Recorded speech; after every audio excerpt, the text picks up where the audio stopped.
வணக்கம் மக்களே. சிறகடிக்காசை நாடகத்தில் அடுத்து என்ன நடக்கும் என்பதை பார்க்கலாம் வாங்க. அதுக்கு முன்னாடி நீங்க நம்ம சேனலை சப்ஸ்கிரைப் பண்ணாமல் இருந்தால் உடனே பண்ணிடுங்க. எங்க ரோகிணியும் வித்யாவும் சாப்பிட்டுட்டு இருக்கும்போது அந்த பணத்தை ஏமாத்துறவனுக்கு காத்துறாங்க.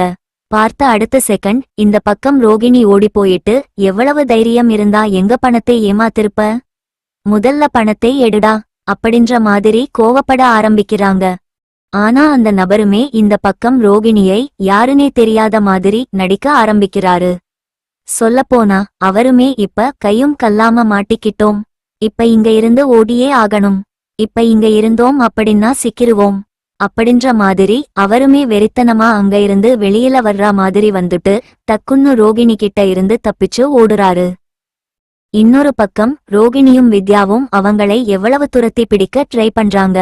பட் இருந்தாலும் அந்த ஆள் தப்பிச்சு ஓடிறாரு.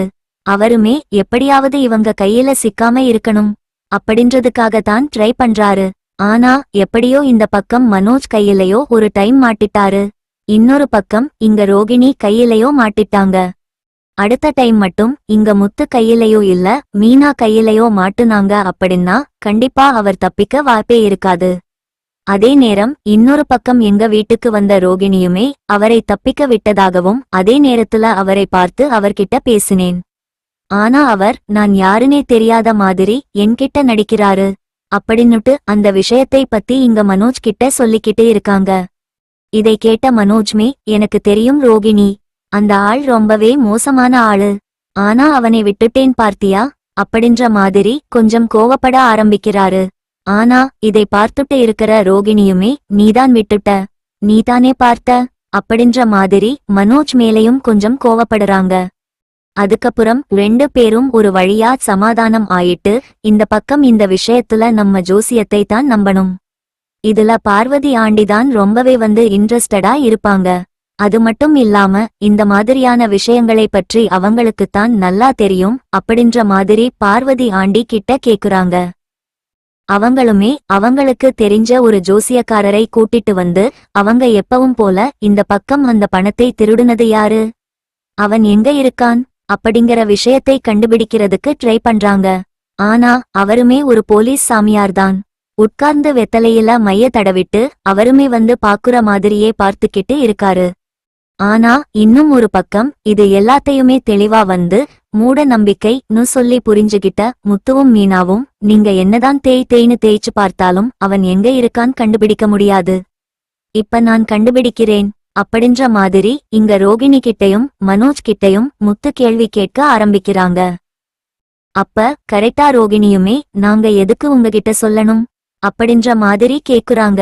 உடனே இங்க பக்கத்துல அண்ணாமலை இருந்துகிட்டு இங்க பாருமா, முத்து கார்ல சுத்திக்கிட்டு இருக்கான், சொல்லப்போனா அவன் நிறைய பேருக்கு இந்த மாதிரி ட்ரிப் அடிக்கிறது, இந்த மாதிரி நிறைய இடத்துல வெளியில போயிட்டு வர்றவன், நமக்கு தெரியாத இடம் கூட அவனுக்கு தெரிய வாய்ப்பு இருக்கு, அதனால அவன் கேக்குற கேள்விக்கு பதிலை சொல்லுங்க, நமக்கு முதல்ல பணம் வேணும் அப்படின்ற மாதிரி இங்க அண்ணாமலையே முத்துக்காக சப்போர்ட் பண்றாங்க. இதை கேட்ட உடனே வேற வழி இல்லாம ரோகிணியுமே இங்க சப்போர்ட் பண்ண ஆரம்பிக்கிறாங்க.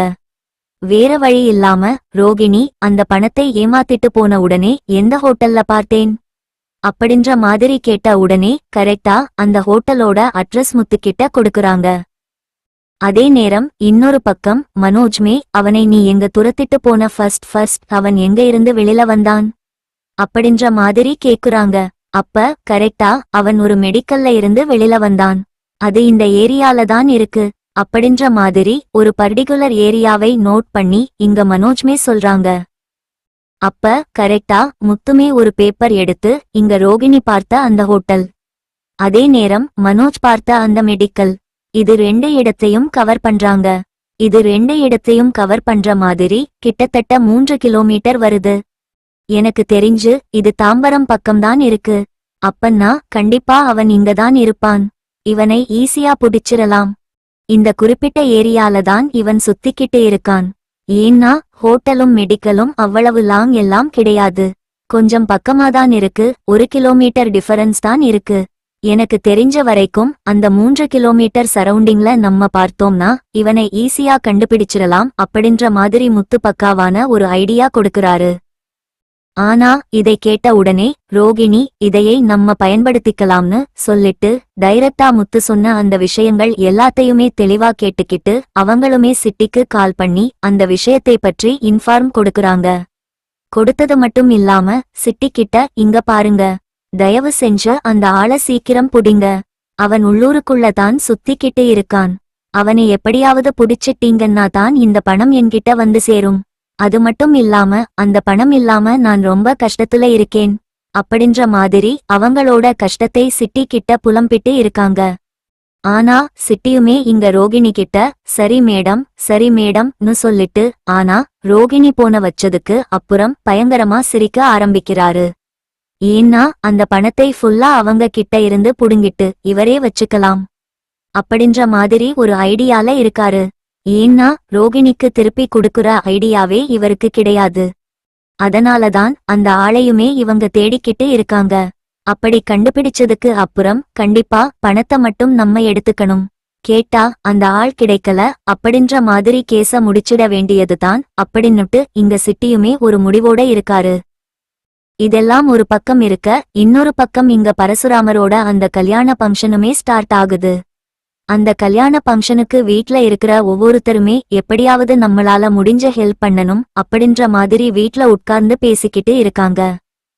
அப்ப அண்ணாமலையுமே இங்க முத்துக்கிட்டையும் மீனா கிட்டையும் நீங்க பரசு கல்யாணத்துக்கு என்னடா பண்ண போறீங்க, அவன் பொண்ணு கல்யாணத்தை ரொம்பவே கிராண்டா பண்ற மாதிரி தெரியல, ஏன்னா அவன் கையில காசு இல்ல போல இருக்கு அப்படின்ற மாதிரி சொல்றாங்க. அப்ப கேட்டா முத்துவும் மீனாவும் இருந்துகிட்டு இங்க பாருங்க, அந்த கல்யாண மண்டபம் அது மட்டும் இல்லாம உங்க வீட்ல இருக்கிற பூ டெக்கரேஷன் எல்லாத்தையுமே நாங்க ஃப்ரீயாவே பண்ணி கொடுக்கிறோம் அப்படின்ற மாதிரி இங்க முத்துவும் மீனாவும் ஒத்துக்குறாங்க. இதை கேட்ட உடனே இங்க அண்ணாமலைக்கு செம்மையான ஹாப்பி.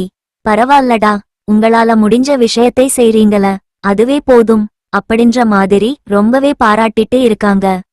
இதை பார்த்த உடனே ஸ்ருதிக்கும் ரவிக்கும் சரி நம்மளும் ஏதாவது ஒன்னு பண்ணணுமே அப்படின்னு சொல்லி யோசிச்சு பார்த்துட்டு அப்ப உடனே வந்து ரவி இருந்துகிட்டு அப்பா, நானும் உங்க கல்யாணத்துல ஒரு பெட்டரான ஒரு ஸ்வீட் ஒன்னு செஞ்சு கொடுக்கலாம்னு இருக்கேன் இப்பா, அந்த ஸ்வீட் நானும் ஸ்ருதியும் சேர்ந்து செய்றோம் அப்படின்ற மாதிரி அவங்களும் அந்த ஒரு பொறுப்பை ஏத்துக்குறாங்க.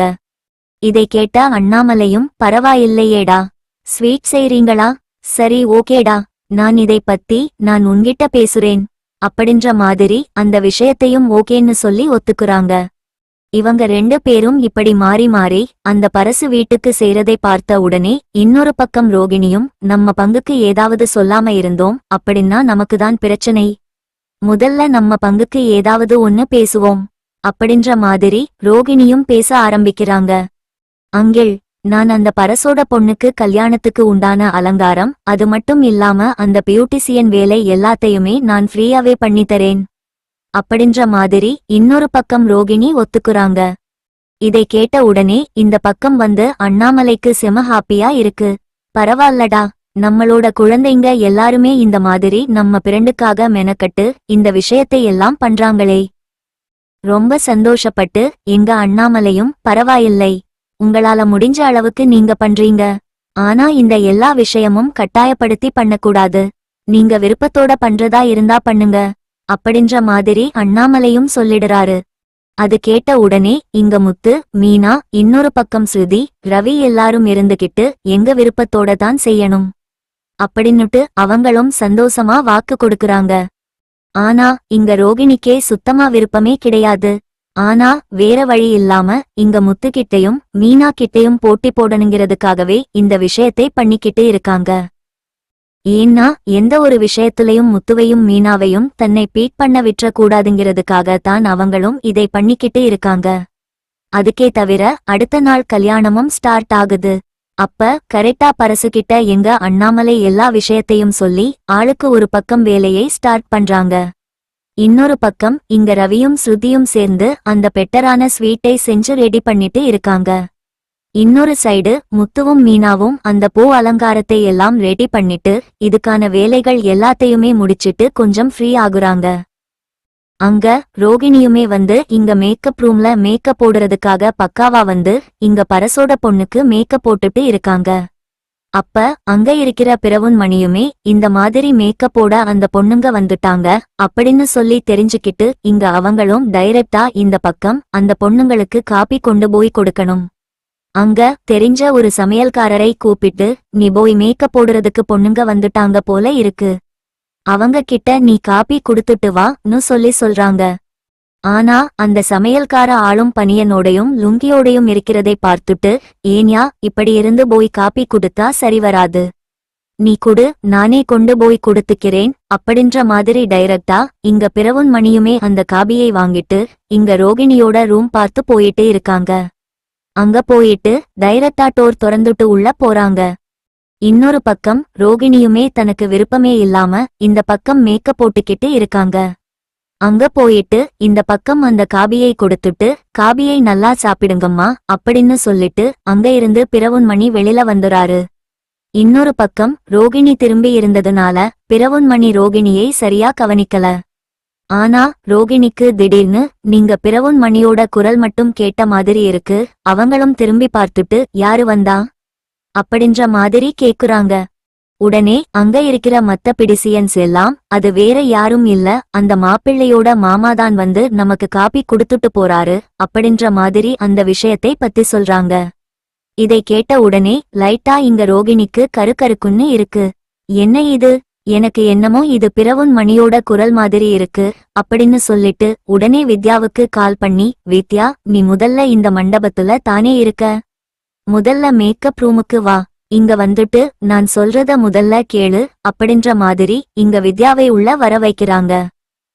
வந்த உடனே எனக்கு என்னமோ இங்க பிரவுன்மணி இருப்பாருன்னு நினைக்கிறேன், பிரவுன்மணியோட குரல் எனக்கு கேட்டுச்சு, முதல்ல அவர் இந்த மண்டபத்துல எங்க இருக்காருன்னு நீ கண்டுபிடி, அப்படி அவரை இந்த மண்டபத்தை விட்டு வெளியில கூட்டிட்டு போ அப்படின்ற மாதிரி அவங்களுக்கு இன்ஸ்ட்ரக்ஷன் கொடுக்கறாங்க. ஆனா வித்யாவுமே என்னடி இது, கல்யாணத்துக்கு வந்த இடத்துலயும் உன் பிரச்சனையை நான் ஹேண்டில் பண்ணணுமா, உன் பிரச்சனையை உன்னால ஹேண்டிலே பண்ண முடியாது அப்படின்ற மாதிரி இங்க ரோகிணியை கலாய்க்க ஆரம்பிக்கிறாங்க. ஆனா ரோகிணியுமே ஏய் ஒழுங்கா நான் சொன்னதை செய், இல்லைன்னா 2 பேரும் சேர்ந்தா மாட்டிக்கிறோம் அப்படின்ற மாதிரி இங்க வித்யாவையும் கொஞ்சம் பயமுறுத்தி விடுறாங்க. அதனால வேற வழி இல்லாம வித்யாவுமே இங்க பிரவுன் மணி தேடி அங்க இங்கேயும் அலைஞ்சுகிட்டு இருக்காங்க. ஆனா அதே நேரத்துல பிரவுன் மணியுமே கிச்சன்ல சாப்பிடுறதுக்கு தேவையான மாதிரி இங்க சாம்பார் இதெல்லாமே பக்கெட்ல ஊத்தி வச்சுக்கிட்டு இருக்காரு. அதே நேரம் அங்க மொத்தமே அவரோட எல்லாத்தையுமே முடிச்சிட்டு ரொம்பவே கேஷுவலா ரவி செஞ்சு வச்ச அந்த ஸ்வீட் டேஸ்ட் பண்ணலாம்னு சொல்லி வராரு. ஆனா ரவியும் ஸ்ருதியும் அங்க இல்ல, அவங்க அந்த ஸ்வீட் ரெடி பண்ணி வச்சிட்டு அவங்களுமே ஹாலுக்கு போயிடுறாங்க. இவருமே இங்க வந்து பார்த்துட்டு இங்க பிரவுன் மணியை பார்த்துட்டு பயங்கரமான ஷாக் ஆகுறாரு.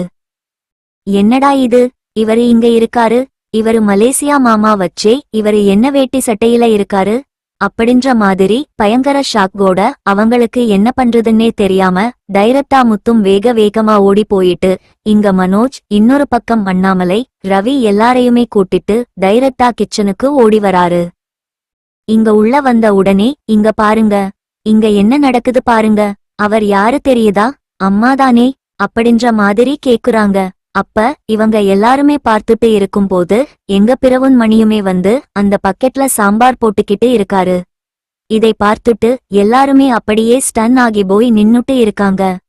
அப்ப அங்க வந்த பரசுமே அண்ணாமலையும் அண்ணாமலை பசங்களும் இப்படி ஷாக் ஆகி நிக்கிறதை பார்த்துட்டு என்னாச்சு, எங்க நிக்கிறீங்க, யாரை பாக்குறீங்க அப்படின்ற மாதிரி உள்ள வந்து பாக்குறாங்க.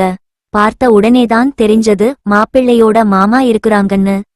ஓஹோ, ஒரு வழியா இன்ட்ரோடியூஸ் ஆயிட்டீங்களா, இவர்தான் மாப்பிள்ளையோட மாமா, இவர்தான் இங்க கறிக்கடை வச்சிருக்காரு அப்படின்ற மாதிரி எங்க பிரவுன் மணியை பார்த்து கை நீட்டி அவர் கறிக்கடைக்காரர் அப்படின்னு சொல்றாங்க. இதை கேட்டுட்டு இவங்க எல்லாருமே அப்படியே உடைஞ்சு போய் நிக்கிறாங்க. அப்புறம் ரோகினோட மாமா இவரு கிடையாதா, அப்ப இவரு வந்து வெளிநாட்டுல இருந்து வர கிடையாதா, இவரு வந்து வெறும் கறிக்கடைக்காரர் தானா அப்படின்ற மாதிரி எல்லாருமே அப்படியே விரைச்சு போய் நின்னுட்டு இருக்காங்க. ஆனா அதே நேரத்துல இவங்க பிரவுன்மணியை பார்த்த விஷயத்தை இன்னொரு பக்கம் வித்யாவுமே இவங்கள பாத்துறாங்க. ஆஹா, ரோகிணி சிக்கிட்டா, இதுக்கு மேல இங்க இருந்தா நமக்கு சரி வராது அப்படின்னு சொல்லிட்டு அவங்களுமே ரோகிணி கிட்ட கால் பண்ணி அந்த விஷயத்தை இன்ஃபார்ம் பண்ணிட்டு அவங்களும் அங்க இருந்து கிளம்பிடுறாங்க. ஏன்னா அவங்க இங்க இருந்தாங்கன்னா அவங்களாலேயே நிறைய பிரச்சனை ஆயிடும் அப்படிங்கறதுனாலதான் அவங்க மாட்டிக்க கூடாதுங்கிறதுக்காக அங்க இருந்து கிளம்பிடுறாங்க. ஆனா இன்னொரு பக்கம் ரோகிணி எப்படி இந்த விஷயத்தை சமாளிக்க போறாங்க? அப்படி சமாளிக்க முடியல அப்படின்னா அவங்க இவ்வளவு நாளா கட்டி காப்பாத்தி வச்சிருந்த எல்லா ரகசியமும் உடைஞ்சு போயிடும். அப்படி என்னதான் நடக்க போகுது அப்படிங்கறத இனி வரப்போற எபிசோட்ல நம்ம கண்டிப்பா பார்க்கலாம் காய்ஸ்.